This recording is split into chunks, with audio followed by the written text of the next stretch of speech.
Da pandemia da Covid-19, que a gente sabe, né, está longe de acabar. E nos últimos dias, o nosso estado passa por uma fase muito crítica. As variantes do vírus preocupam as autoridades porque pessoas mais jovens e até mesmo crianças estão sofrendo com a doença. E para a gente fazer também um alerta, eu vou conversar agora com o Eduardo Macário, que é superintendente da Vigilância de Saúde de Santa Catarina. Ele já está aqui com a gente. Boa tarde, seja muito bem-vindo ao Ver Mais, tudo bem? Olá, boa tarde a todos. Eduardo, a Covid-19 é um vírus que causa muitas dúvidas, até mesmo em quem fica ali estudando o assunto. E nesse momento, a preocupação é com essas novas variantes. Você consegue explicar para a gente o que são essas variantes e se a carga viral delas é mesmo muito maior? Isso está comprovado? Claro, é importante falar sobre as novas variantes, principalmente porque elas causam uma grande preocupação pela capacidade de transmissão. Os estudos que já foram identificados, principalmente na região do Amazônia, também no Reino Unido e África do Sul, mostram que essas novas variantes têm uma capacidade de produzir uma carga viral nas pessoas que são infectadas até 10 vezes maior do que as demais variantes que já foram identificadas desde o início da pandemia. E o que isso significa? Não necessariamente significa que essas novas variantes elas são mais graves, até porque temos várias pessoas assintomáticas já infectadas pela nova variante, mas significa que ela tem uma capacidade de transmissão muito maior, principalmente se as pessoas elas estão em ambientes coletivos, aglomerações, sem máscara e acabam transmitindo para uma quantidade de pessoas muito mais rapidamente do que as próprias outras variáveis. E isso é a grande preocupação dessas novas variantes. Aqui no estado, as novas variantes já foram detectadas em pacientes em quais regiões?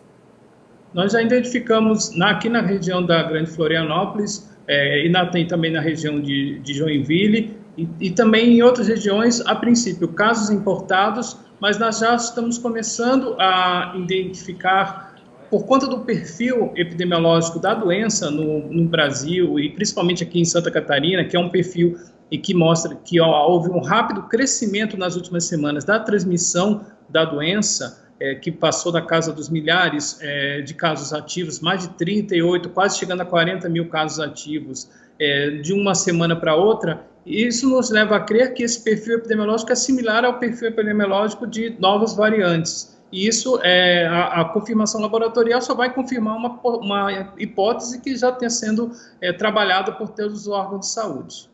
A nova onda de contaminações do vírus está acometendo também jovens, crianças, até jovens estão morrendo mais agora nesse momento. Isso tem essa relação com essas novas variantes? Principalmente porque esses jovens, os adultos jovens, eles são as pessoas que estão mais saindo, mais se expondo a ambientes com aglomerações, ambientes coletivos. Muitas vezes o uso da máscara é feito até mesmo de forma incorreta e por conta disso esse grupo acaba sendo o mais exposto e acaba adoecendo mais, em maior proporção, procurando as unidades de saúde e por conta disso acabam sendo infectadas. Então o risco para toda a população é maior, principalmente para os idosos e para os portadores de doenças crônicas, mas só que toda a população está em risco se não forem cumpridas as medidas recomendadas de prevenção. A gente vê muita gente falando, eu já peguei, mas isso não comprova nada, né? Quem já pegou pode pegar a doença novamente. Exatamente, são raros ainda, são muitos poucos casos de reinfecção comprovado no Brasil e no mundo. Se a gente comparar com o número de casos, são mais de 10 milhões de casos no Brasil e pouco mais de 3 ou uma dezena de casos de reinfecção comprovados. Mas essa possibilidade existe, o risco existe e é importante colocar para a população. Independente do tipo de variante, independente do tipo de vírus, o uso de máscaras de forma correta, principalmente máscaras de qualidade, o uso do álcool gel, sempre lavando as mãos, e evitar aglomerações, espaços muito fechados, sem ventilação, principalmente nesse momento de alta transmissão no estado de Santa Catarina, ele serve para bloquear qualquer tipo de infecção por qualquer tipo de variante. E isso é a palavra-chave nesse momento de um enfrentamento da Covid-19 em Santa Catarina. E no caso da vacina, se a pessoa que já foi imunizada for contaminada com essa nova variante, tem alguma probabilidade dessa vacina não fazer efeito ou isso não foi estudado ainda? Não existe nenhuma prova de que essa vacina não vai fazer efeito para essas novas variantes. Pelo contrário, já tem estudos que mostram que, por exemplo, a vacina da AstraZeneca, ela tem uma efetividade muito boa para as novas variantes, inclusive a vacina também da Coronavac Butantan, já existem também estudos que mostram que existe, ela é admitida e ela tem uma eficácia em qualquer tipo de variante. Mesmo assim, esses estudos eles são feitos de forma continuada pelos fabricantes, justamente para que, se caso haja uma necessidade de mudança da própria composição da vacina, os laboratórios o farão imediatamente. Então, é importante, assim que a vacina for oferecida para o seu grupo prioritário, enquadrando neles, tomar a vacina o quanto antes.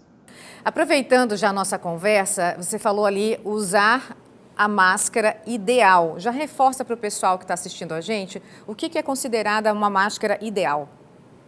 Primeiro, a máscara ideal não é aquela máscara que você bota no queixo ou que você só usa quando vai para entrar dentro de um supermercado, dentro de um estabelecimento, porque a lei exige que você use máscara naquele momento. A máscara ideal é aquela que você usa sempre quando você sai de casa. E aí nós, no começo da pandemia, não tínhamos uma quantidade de máscara suficiente para a população. Por isso, a máscara era direcionada para os profissionais de saúde. Mas hoje já tem máscaras de qualidade, aquelas máscaras cirúrgicas com cobertura tripla, máscaras com certo nível de qualidade e que devem ser utilizadas de forma correta, substituindo pelo menos a cada 4 horas e evitando que ela fique úmida, sempre fazendo as trocas e, de preferência, utilizando elas sempre que sair de casa, em todas as ocasiões e, principalmente, guardando elas depois no lixo de forma adequada para evitar infecções. Com isso, a gente consegue prevenir vários tipos de transmissão que ocorrem e que acometem muitas pessoas. Além disso, é importante obedecer à questão do distanciamento físico. Manter a distância de 1,5 m, evitar aglomerações é fundamental. Não existe uma medida só. São várias medidas que são feitas em conjunto para, com isso, proteger a todos contra o coronavírus. Muito obrigada pela sua participação hoje aqui no Ver Mais. Adorei a nossa conversa. Foi muito esclarecedora.